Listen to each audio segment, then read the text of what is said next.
Passar a palavra ao aniversariante do dia e presidente da República, Luiz Inácio Lula da Silva. Eu não estou.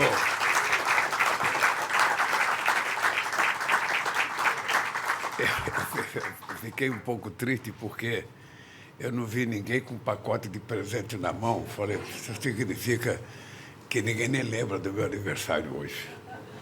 Mas o que é importante é o seguinte, é que eu estou completando 80 anos de idade, no melhor momento da minha vida.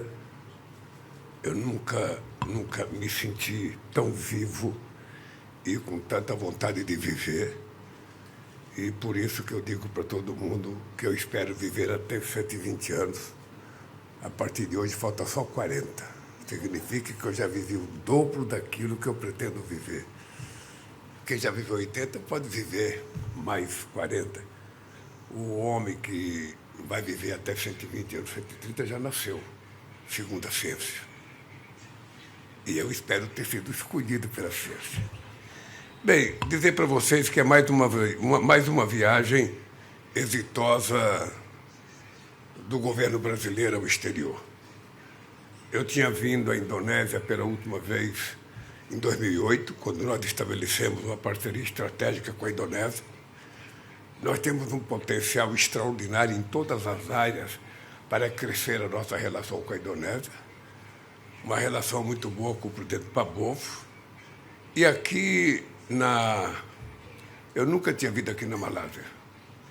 Nunca tinha vindo aqui e, sinceramente, o primeiro-ministro Anwar é uma figura extraordinariamente agradável, uma figura que gosta do Brasil, uma figura que quer ter uma relação muito forte, sabe, com o povo brasileiro. Tivemos reuniões com os empresários nos dois países, também os empresários brasileiros que vieram, que merecem meus elogios, porque eu sempre acho que o presidente da República não faz negócio. O presidente da República apenas abre as portas para que os homens de negócio façam negócio. São os empresários que sabem negociar, são os empresários que têm interesse específico, são os empresários que têm conhecimento e, portanto, o papel do governo é fazer com que em todas as viagens minhas a gente leve uma delegação de empresários brasileiros e empresárias.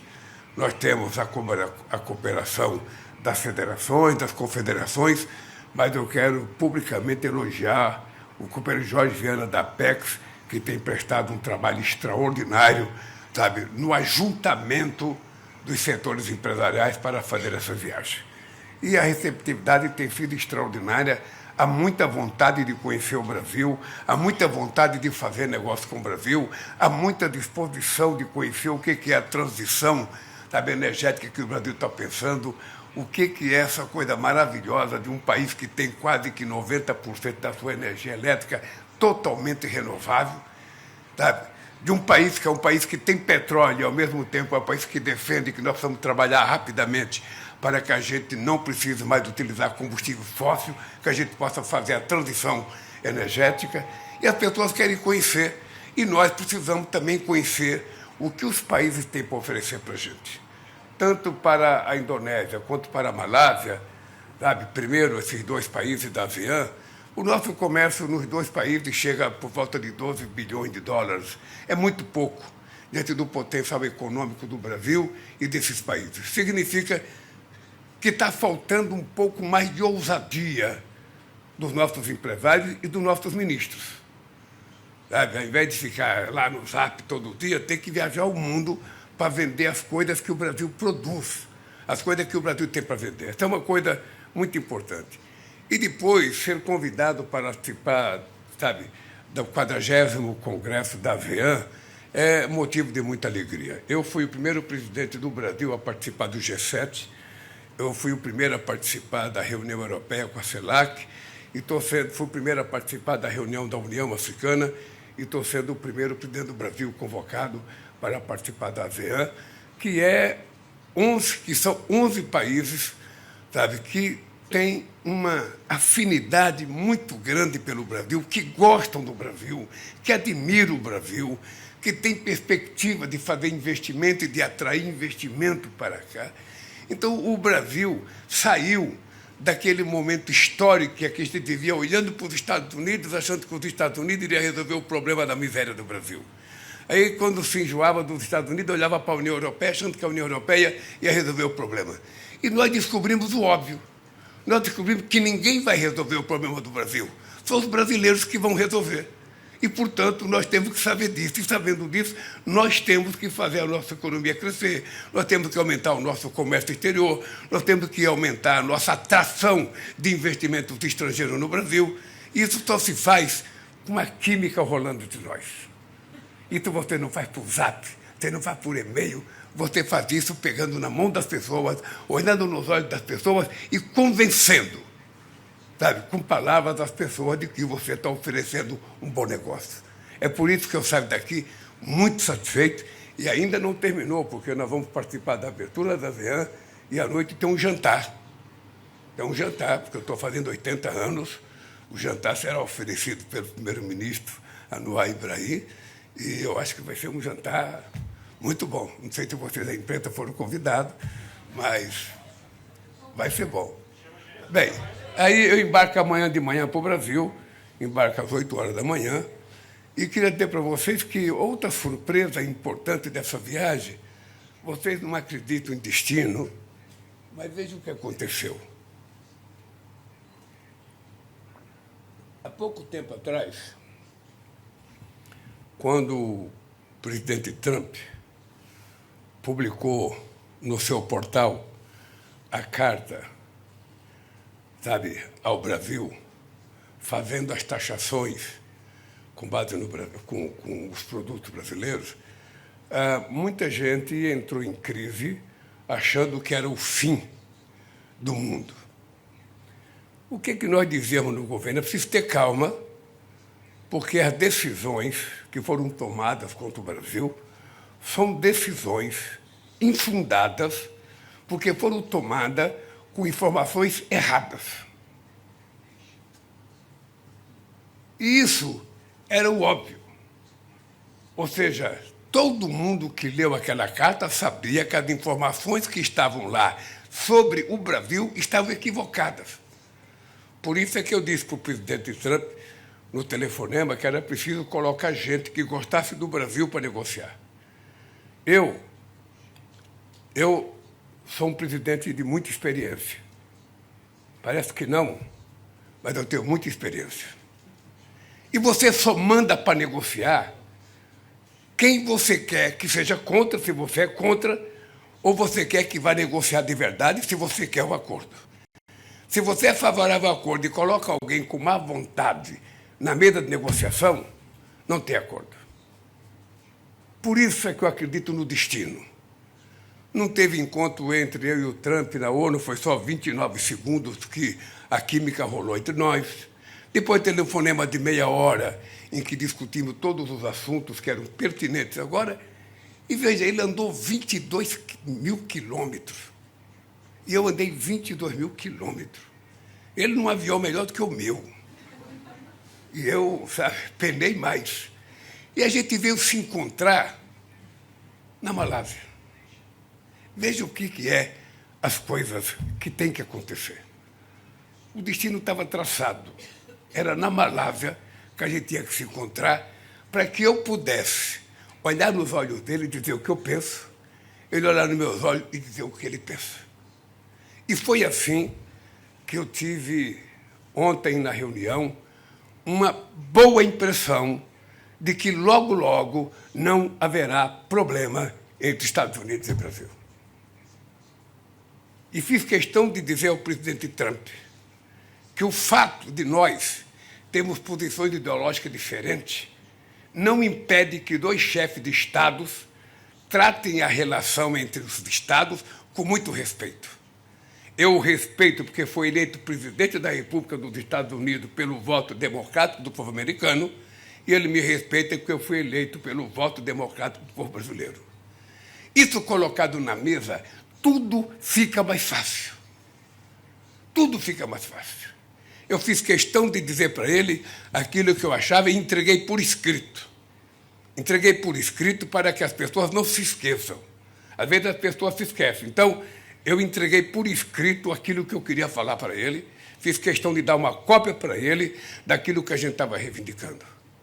Dizendo para ele que era inadmissível a punição de ministro da Suprema Corte por causa da votação que houve no processo do 8 de janeiro, do golpe. Fiz questão de dizer para ele que eram infundadas as informações de que os Estados Unidos tinham déficit comercial com o Brasil. Nós provamos que teve um déficit, um superávit de 410 bilhões em 15 anos. Só o ano passado foram quase 22 bilhões de superávit para os Estados Unidos. E que nós não estamos reclamando. Ao invés da gente reclamar o déficit, a gente precisa aumentar a nossa capacidade produtiva, a nossa qualidade dos produtos e vender mais. É assim que a gente faz negócio. E confesso a vocês que foi surpreendentemente boa a reunião que eu tive com o presidente Trump. Eu vou dizer para vocês, Mauro, que é um negociador, o Márcio, que está aqui representando o Alckmin, e mais o Haddad, que vai participar das negociações. Vocês sabem que, se depender do Trump e de mim, vai ter acordo. Então é importante que, quando vocês sentarem na mesa, que alguém disser não às coisas que nós descrevemos, vocês têm que saber que não é nem da parte dele e nem da minha parte. Porque nós estamos dispostos a fazer com que o Brasil e os Estados Unidos continuem com uma relação, sabe, como tem há 201 anos. Não são pouco tempo. São 2 séculos de reunião diplomática, sabe, muitas vezes vantajosas para os 2 países, muitas vezes perigosa para o Brasil, como em 1964. Mas tudo isso a gente deixa de lado, porque o que interessa numa mesa de negociação é o futuro, é o que você vai negociar para frente. E ele sabe que nós queremos, primeiro, suspender a taxação e vamos negociar. Veja que engraçado, eu sou o único presidente do mundo que reconheço que o presidente de um país tem o direito de taxar os produtos dos outros países, quando esses produtos estiverem causando prejuízo à indústria nacional. De vez em quando, o Márcio e o Alckmin chegam para mim, presidente, precisa taxar em 15%, não sei o quê, em 20%. Eu estou lá taxando. Então, eu acho que é um direito do presidente da República taxar quando vai causar prejuízo à sua indústria, ao seu desenvolvimento. O que não pode é acontecer o que aconteceu com o Brasil, com base em informações equivocadas, tomar uma decisão de taxar o Brasil em 50%. Ele sabe disso porque eu tive a oportunidade de dizer, agora não tem mais intermediário. Agora é o presidente Lula com o presidente Trump. Gostemos ou não gostemos um do outro, nós 2 temos que assumir a responsabilidade como chefe de Estado e saber que as nossas ações têm que trazer benefício para os povos que nos elegeu. É assim que eu trato isso, é assim que eu estou otimista, saio daqui muito otimista, possivelmente já tem uma reunião a semana que vem em Washington. Ele me disse que está com vontade de vir para o Brasil. Eu disse para ele que estou à disposição de ir a Nova York e a Washington quando quiser discutir, porque se tem uma coisa que eu aprendi a fazer na vida, foi negociação. E não foi no meu mandato presidencial. Foi muito antes do mandato, eu aprendi a fazer negociação. Aprendi a sobreviver negociando. E sei quando ceder e sei quando não ceder. E para que a reunião seja correta e justa, nós temos que começar no patamar 0. Vamos voltar a estaca 0 e vamos saber o seguinte, aonde é que nós queremos chegar? E se houver essa disposição do presidente Trump, como ele disse, que tem toda a disposição de fazer um bom acordo com o Brasil, e eu disse para ele que o Brasil tem toda a intenção de fazer um bom acordo com os Estados Unidos, não haverá problema para nenhum setor da economia brasileira e não haverá problema para a relação entre as 2 maiores democracias do Ocidente. Eu disse para ele o que eu tinha dito por telefone, de que o Brasil e os Estados Unidos, como as 2 mais importantes democracias da América e do mundo, do Ocidente, a gente tem que dar exemplo de cordialidade, exemplo de livre comércio, exemplo de multilateralismo. E é isso que eu vou continuar fazendo. Eu tenho o telefone do presidente Trump, ele tem o meu telefone. Agora, se os intermediários nossos falharem, sabe aonde é que Onde é que a corda vai doer? Não, porque muitas vezes, gente, muitas vezes...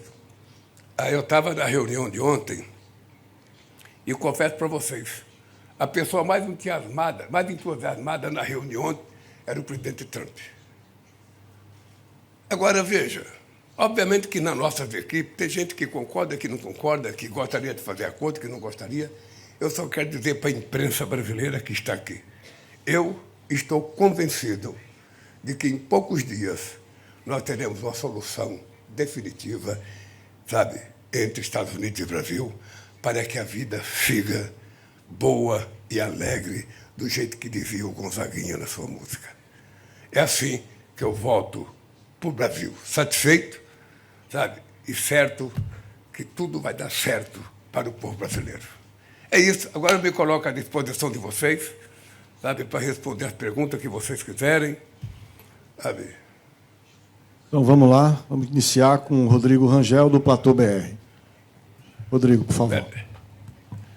Muito bom dia, presidente. Eu sou Rodrigo Rangel, do Platô BR. Presidente, eu pergunto se a química com o presidente Donald Trump ficou muito mais intensa no dia de ontem e em quanto tempo o senhor acredita que o tarifaço pode ser suspenso. Bom, e também ontem, ao falar de Jair Bolsonaro, o presidente Trump disse que gosta do ex-presidente e lamenta o que vem acontecendo com ele, mas no quadro geral a impressão é que ele já não está tão disposto a defender Bolsonaro como parecia lá atrás, quando da aplicação do tarifaço. Qual a sua leitura sobre isso e o que o senhor diz sobre a atuação do clã Bolsonaro nos atos que resultaram no tarifaço e nessa crise principal em 200 anos de relações diplomáticas entre Brasil e Estados Unidos? O Laércio disse que ia ter 7 perguntas, você já fez todas elas, então vai terminar por aqui. Olha, deixa eu te dizer uma coisa. Eu sinceramente, estou muito otimista com a reunião de ontem e acho que nós vamos encontrar uma solução para o tarifaço. Tá? Eu não estou reivindicando nada que não seja justo para o Brasil e tenho do meu lado a verdade mais verdadeira e absoluta do mundo. Os Estados Unidos não têm déficit com o Brasil, que foi a explicação da famosa taxação ao mundo. É que os Estados Unidos só ia taxar os países que ele tinha déficit comercial. Pois eu disse ao presidente Trump que em todo o G20 só tem 3 países com os Estados Unidos é superioritário: Brasil, Reino Unido e Austrália. Então, ele sabe que não é verdade que os Estados Unidos têm prejuízo com o Brasil. E eu acho que isso é a base da gente voltar a negociar. A segunda inverdade que ele citou na carta dele, sabe, foi a questão do julgamento do Bolsonaro. Eu disse para ele que o julgamento foi um julgamento muito sério, com provas muito contundentes. Nenhuma prova da oposição, a prova é tudo de relato das pessoas que estão sendo julgadas. Disse para ele a gravidade do que eles tentaram fazer no Brasil. Disse a eles que eles têm um plano para matar a mim, para matar o meu vice-presidente, para matar o presidente Alexandre de Moraes. E eles foram julgados com direito de defesa que eu não tive quando eu fui processado. E que, portanto, sabe, isso não está em questão, isso não está em discussão. Sabe? E ele sabe que rei morto, rei posto. Ele sabe. O Bolsonaro faz parte do passado da política brasileira. E eu ainda disse para ele, com 3 reuniões que você fizer comigo, você vai perceber, sabe, que o Bolsonaro era nada, praticamente. Era porque eu não converso em tom pessoal, eu converso em tom político de interesse do meu país. Convidei ele para ir à COP, outra vez, disse para ele, é importante que você vá para dizer o que você pensa. Se você não acredita nas coisas, vá lá para você poder dizer o que você pensa. Porque não pode a gente fingir que não tem uma situação climática, sabe? E vamos ver o que é que vai acontecer. Tá? Eu estou muito certo que essa relação... Eu digo para todo mundo, a melhor relação que eu tive com os Estados Unidos foi com o Bush. Que na primeira reunião que eu tive com ele, foi me convidar para o Brasil participar da guerra do Iraque. Eu disse para ele que o Brasil não queria guerra, a minha guerra era contra a fome, e eu ia vencer a fome no Brasil. E vencemos. Pela segunda vez. Bem, a mesma coisa vai acontecer com o Trump. A gente não se conhecia. E se você se conhece por pessoas que falam, sabe, é mais difícil. Você tem que sentir, você tem que pegar na mão, você tem que conversar, tem que olhar. Tem que ver o procedimento da pessoa, o comportamento, a reação da pessoa. Sabe? E eu acho, sinceramente, que rolou muita sinceridade na nossa relação. Eu não tenho nenhum problema de dizer que é bem possível que vocês fiquem surpresos com a afinidade da relação entre o Estado americano e o Estado brasileiro. O pensamento político do presidente Trump é dele, o meu pensamento é meu, mas quando nós conversamos, não sou eu nem ele. São os chefes de 2 estados democráticos do Ocidente que estão conversando. Bem, a segunda coisa é que eu penso que terá que ter uma suspensão de algumas medidas da taxação, para a gente começar do zero, e da punição aos nossos ministros, porque não tem nenhum procedimento, não tem lógica.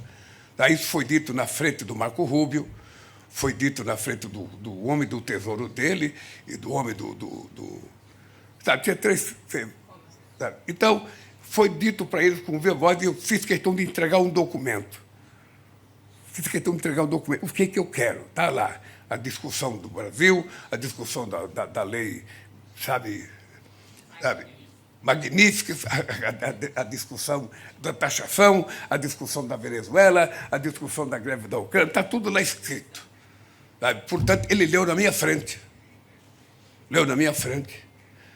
E ele ficou até surpreso quando eu disse que, dentro das punições do nosso ministro, além de punir o ministro da Saúde, punir uma filha dele de 8 anos.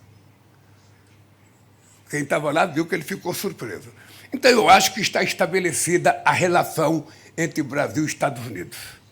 Quem imaginava que não ia ter, perdeu.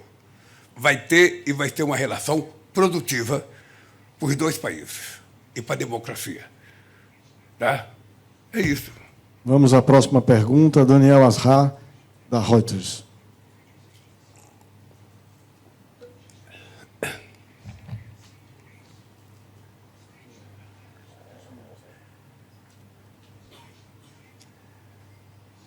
Good morning, President. First of all, happy birthday.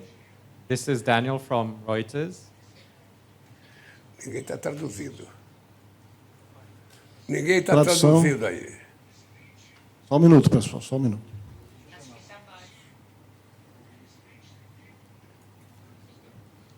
Pode falar sério. Você deixou disso. É que eu estuquei até a vida aqui e ter desligado. Vamos retomar a pergunta, por favor. Sure, all good, okay. My question to you, President, is has President Trump made any promises to Brazil?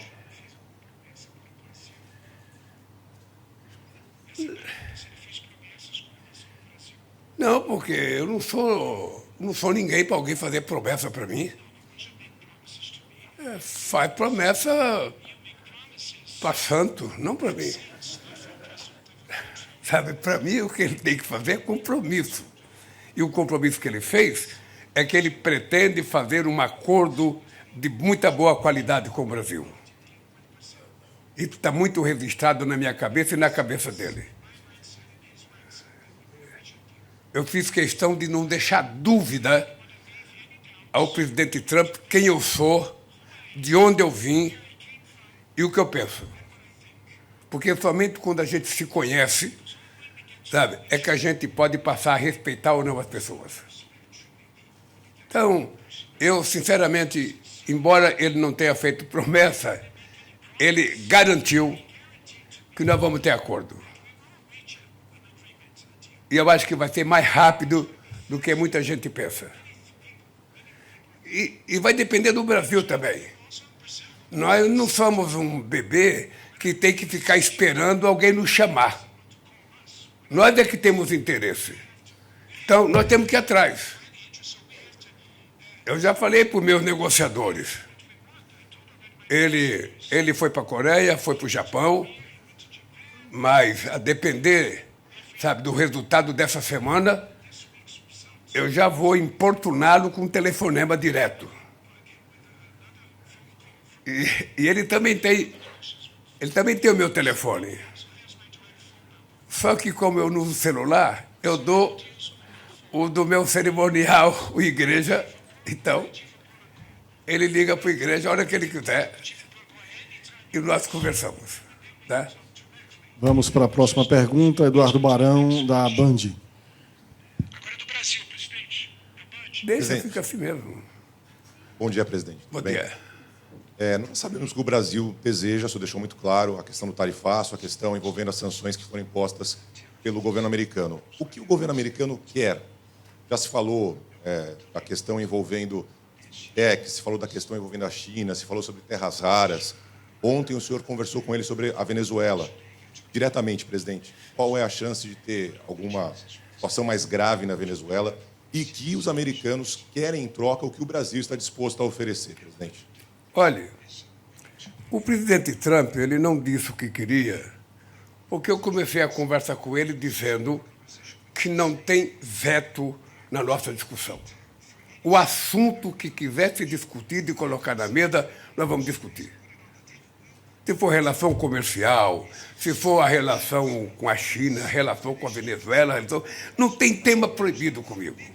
Se quiser discutir a questão de minerais críticos, de terras raras, sabe, quiser discutir etanol, se quiser discutir açúcar, não tem problema. Eu sou a metamorfose ambulante na mesa de negociação. Sabe? Coloque o que quiser, que eu estou disposto a discutir todo e qualquer assunto. É assim que eu aprendi a negociar. Sabe? Eu não sento na mesa desse assunto, eu não discuto. Não. Se é interessante para você, coloque na mesa. Me convença. Porque de me convencer é fácil.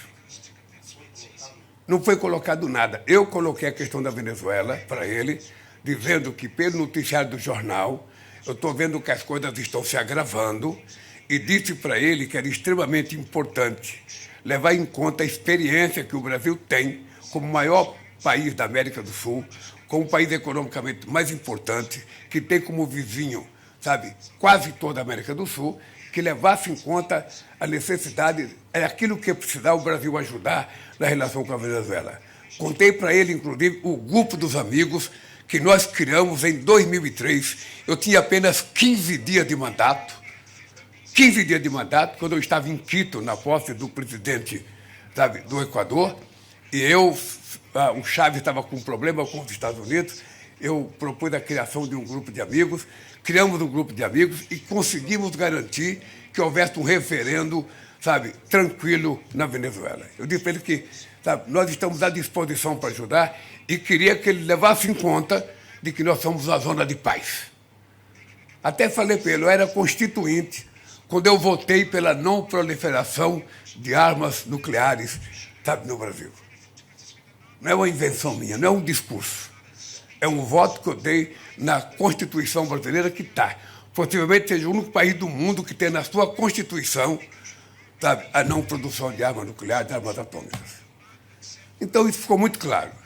Se precisar que o Brasil ajude, nós estamos à disposição. Estamos à disposição para negociar, porque nós queremos manter a América do Sul como zona de paz. Nós não queremos trazer os conflitos de outra região para o nosso continente. É isso. Vamos passar à próxima pergunta em inglês, presidente. Samantha Tan, da Bernama, aqui da Malásia. Só um minuto. Just a minute. Can go now. Hello, Mr. President. Good morning and happy birthday. My name is Samantha from Malaysia National News Agency. My question would be, Malaysia currently is a partner country of BRICS. Do you see Malaysia becoming a full member during your chairmanship? Thank you. And I hope you enjoy your stay in Malaysia. Olha, eu aprendi na minha vida que o nosso comportamento humano é sempre levar em conta que o importante é o principal, o resto é secundário. E o principal que você me pergunta é saber se eu quero que a Malásia entre nos BRICS. Pois eu quero dizer para você que a Malásia terá o apoio do Brasil para ser membro pleno do BRICS. Né? E eu posso lhe dizer que eu levo da Malásia, sabe, a impressão mais positiva possível. Primeiro, pela simpatia do povo. Em cada lugar que eu chego, parece que eu conheço todo mundo. Tem sempre alguém rindo, tem sempre alguém gentil, ou seja, é um pouco do povo brasileiro. Sabe? Então eu saio com a melhor impressão da Malásia, saio com a impressão maravilhosa do primeiro-ministro Anwar Ibrahim e saio, sabe, da reunião que eu tive com o governo e também saio com a impressão muito positiva da reunião que eu fiz com os empresários. E espero sair com a impressão muito boa do jantar de gala. Eu vou até utilizar uma camisa que eu ganhei de presente, sabe, do governo, para poder chegar lá como se fosse um maladiano. Vamos à próxima pergunta. Vitória Damasceno, da Folha de São Paulo. Bom dia, presidente. O seu secretário afirmou que questões políticas vão ficar fora da mesa na negociação, que isso foi o acordado ontem com os negociadores americanos. Não entendi. Repete, por favor. O seu secretário executivo, Márcio Rosa, disse que questões políticas vão ficar fora da mesa, que foi o acordado ontem com o governo americano. Mas o senhor acabou de dizer que o senhor está aberto a colocar diversas questões na mesa, inclusive questões políticas. Então, eu queria entender qual que é o seu alinhamento com os negociadores e se questões políticas vão ficar dentro ou fora da mesa. Deixa eu lhe contar uma coisa. As questões políticas serão colocadas na presença dos dois presidentes da República, não na mesa de negociação sobre negócios. Quem vai discutir política nesse negócio do Brasil é o presidente Trump e o presidente Lula. Eles vão negociar as taxações, sabe, comerciais que forem impostas a nós. Inclusive, a questão da legislação, da punição aos nossos ministros, é uma decisão política que vai ser resolvida entre o Trump e eu. Só para não ter dúvida. Bem, agora vamos passar para a Alegra Mandelson, do The Telegraph, Inglaterra, também em inglês. Só um minutinho. Outra vez? Hello, Mr. President. Okay. Brazil is a founding member of BRICS, which has been a main challenger of the Western-centric, US-centric, quote-unquote, world order. And China has taken a leading role in reshaping this new world order. While you were just talking about how you're optimistic that Brazil and the US will be able to come to an agreement, it does seem as though President Trump's tariffs and trade policies have been pushing Brazil closer to China. Would Brazil like to see a new world order with China at the helm or leading the way instead of the US?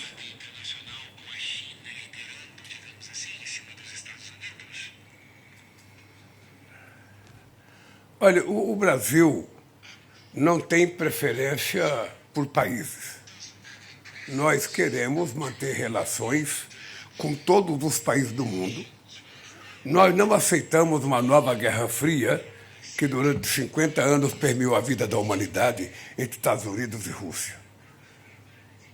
O que nós queremos, na verdade, é que não haja Guerra Fria entre Estados Unidos e China, porque nós queremos manter belíssima relação com os Estados Unidos e belíssima relação com a China. Não é por causa da taxação que aumentou o nosso comércio com a China. O nosso comércio com a China já vinha crescendo e hoje a China é o maior parceiro comercial do Brasil e eu espero que cresça mais, porque tudo aquilo que os chineses precisar comprar, o Brasil tem para vender. E eu espero que seja assim com os outros países. Eu quero que a economia brasileira e a saúde desse meu país não fique dependendo de um único país. Eu quero que a gente dependa de todos os países do mundo, de cada um pouquinho. Então, não temos preferência. Obviamente que eu acho extremamente importante o crescimento da China, como eu gostaria que fosse o crescimento do Brasil. Se a gente conseguir concluir tudo aquilo que a gente está pensando em fazer, quem sabe daqui a uns 10, 15 ou 20 anos, é o Brasil que estará, sabe, na linha de frente na negociação com muitos países. Eu trabalho para isso, acredito nisso e quero continuar tendo uma belíssima relação com a China, quero ter uma belíssima relação com os Estados Unidos, quero ter uma belíssima relação com a União Europeia, porque é importante lembrar que depois de 22 anos, nós vamos, em dezembro agora, fazer o acordo União Europeia e Mercosul, que era uma coisa que estava travada há muito tempo. Nós, então, resolvemos destravar na presidência do Brasil do Mercosul, nós vamos fazer esse acordo. E também estamos fazendo acordo para a Indonésia com o Mercosul, para a Malásia com o Mercosul, para a ASEAN com o Mercosul. Ou seja, o nosso negócio é fazer negócio. Tá? Por isso é que eu ando com bastante ministro, por isso é que o Fávaro, quando a gente atingir os 500 mercados novos conquistados nesse mandato, ele vai fazer uma festa no ministério dele, sabe? E possivelmente alguém me dê um porco assado para comer, sabe? Lá no ministério dele. É assim que nós queremos fazer relação. Eu não me incomodo da relação dos Estados Unidos. Ele tem relação com o que ele quiser, eu tenho com quem eu quiser. Eu não quero contencioso com ninguém. Não quero contencioso. O Brasil se o Lulinha é Lulinha, paz e amor, o Brasil é Brasil, paz e amor. A gente não quer guerra, a gente quer paz. A gente não quer confusão, a gente quer negociação. A gente não quer demora, a gente quer resultado. Essa é a minha lógica na direção do Brasil. Passar agora a pergunta para Américo, da CNN.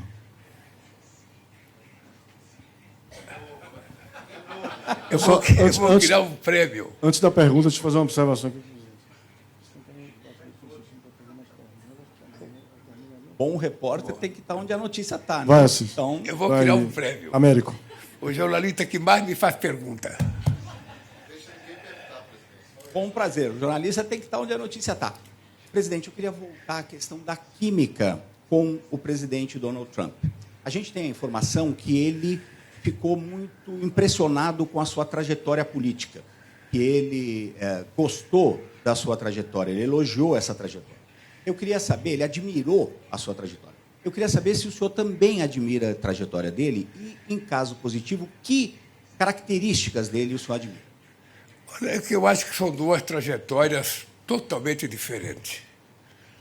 Tá? A minha trajetória é de um chão de fábrica. É de uma pessoa pobre, nordestina, que não morreu de fome até completar 5 anos, por sorte, que conseguiu sobreviver e chegar à presidência da República. A dele é de um homem bem-sucedido. Ele é um empresário bem-sucedido, é um homem rico, que tem uma trajetória política totalmente diferente da minha.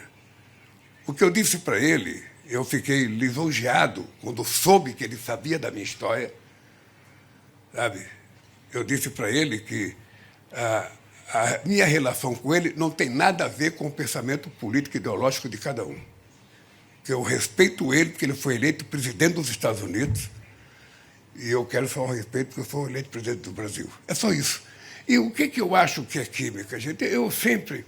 Não tem nenhuma novidade quando eu digo para vocês que o ser humano é 80% química e 20% razão e emoção. Sabe? Nós somos tocados à emoção. Nós somos tocados ao nosso olhar, ao sentir as pessoas.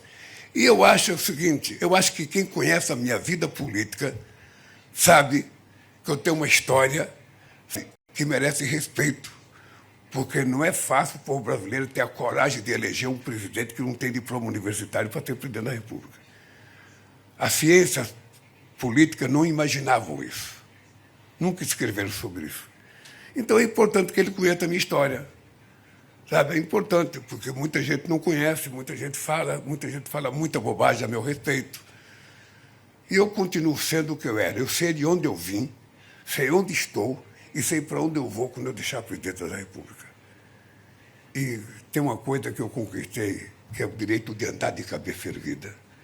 Você não sabe o valor que tem para uma pessoa que veio de baixo aprender a andar de cabeça erguida. E saber que não é melhor do que ninguém, mas que também não tem ninguém melhor do que ele. Essa questão do respeito é uma coisa que vale muito. Eu aprendi também que um ser humano só respeita quem se respeita. Se você não se respeitar, ninguém te respeita. Ninguém gosta de lambe-botas. Ninguém gosta de puxar saco, de vassala, aquele lambe-lambe. A gente tem que ser o que a gente é de verdade. Eu acho que é isso que pintou entre eu e o presidente Trump. Espero que essa química dê frutos ao povo brasileiro e ao povo americano. E que possa ordenar. Eu ainda não falei para ele, mas qualquer dia eu vou dizer para ele, sabe, que a gente pode resolver essa guerra da Rússia e da Ucrânia. Sabe? Porque eu acho que a greve está no seu ponto a guerra está no seu ponto de maturidade, porque, veja, já estamos há 3 anos de guerra. Já estamos há 3 anos de guerra. O Putin já sabe o que quer, o Zelensky já sabe o que quer, cada um já sabe o que vai conseguir. O que está faltando é colocar na mesa de negociação isso. E eu acho que estamos chegando no ponto de acabar com essa guerra no mundo. E não precisa ter mais guerra. O que me deixa meio triste é que o ano passado se gastou 2 trilhões e 700 bilhões de dólares em armas. E não se gastou 10% disso para acabar com a fome no mundo. O que me deixa triste é que você acaba com um massacre em Israel, mas não recupera a vida de mais de 70 mil mulheres e crianças que morreram de forma inocente por irresponsabilidade de um líder político de Israel. Não do povo de Israel, mas de um líder político. Então, essas coisas que me faz ser muito verdadeiro quando eu converso com as pessoas. Eu gosto de dizer as coisas que eu sinto com as pessoas, para as pessoas me conhecerem plenamente. Eu não tenho meia cara. Essa cara bonita que você vê é única. Tá? Obrigado pela pergunta. Ok, pessoal, obrigado. Muito obrigado pela entrevista. Uma pergunta, por favor. Vamos lá. Agora, deixa eu só dizer uma coisa, aqui, para ser honesto. Espera aí. 2 perguntas. Só para ser honesto. Oba. Para ser honesto. Nós temos uma lista. Raquel, você vai fazer a pergunta também, mas a gente tem uma lista de precedência que foi escolhida pelos jornalistas, então não queria furar a lista. Não queria furar a lista. Aquela senhorita de microfone verde, ela está desde o começo com a mão levantada. Vamos seguir, não, mas tem uma lista que foi definida pelos jornalistas. Vamos seguir a lista? O próximo é o Assis, não é isso? A lista que eu tenho aqui, por favor, Assis. Tenho que seguir a lista, porque é um acordo feito com jornalistas. Assinado o acordo? Assinado e acertado entre eles. Por favor, Assis. Assis Moreira, Valor Econômico, São Paulo. Eu queria continuar a pergunta da colega Tereza sobre a China. Fala mais no microfone. Sobre a China. A gente vê hoje como a economia internacional, o mundo, está cada vez mais fragmentado, caótico, complexo, pleno de incertezas. E no comércio, justamente, o comércio hoje ele é cada vez mais vinculado à proximidade geopolíticas, à questão de segurança nacional, etc. A minha questão é o seguinte: se agora, com essa... O senhor disse que a relação com os Estados Unidos praticamente está normalizada, se eu entendi bem. Se ela está normalizada, o que eu queria saber é o seguinte: se o senhor acha que há necessidade de algum ajuste, a partir de agora, na relação do Brasil com os Estados Unidos e com a China, se há necessidade de algum reequilíbrio nas duas, ou se nada muda. Nada. E só para completar, presidente, desculpa, e se o senhor conversou algum momento com o presidente Trump sobre a China? Deixa eu te dizer uma coisa. Primeiro que nós não estamos com o acordo firmado com os Estados Unidos. O que eu disse é que nós vamos fazer um acordo e que eu tenho otimismo de que o mais rápido possível esse acordo será selado. Isso não tem nenhuma implicação na relação do Brasil com a China. Nenhuma.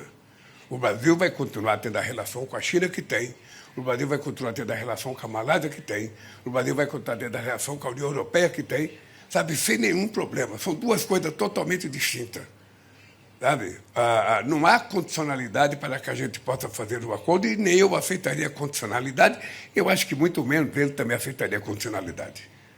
Os Estados Unidos fazem acordo com quem quiser, eu faço acordo com quem quiser. Sabe? É assim que é a regra do livre comércio no mundo.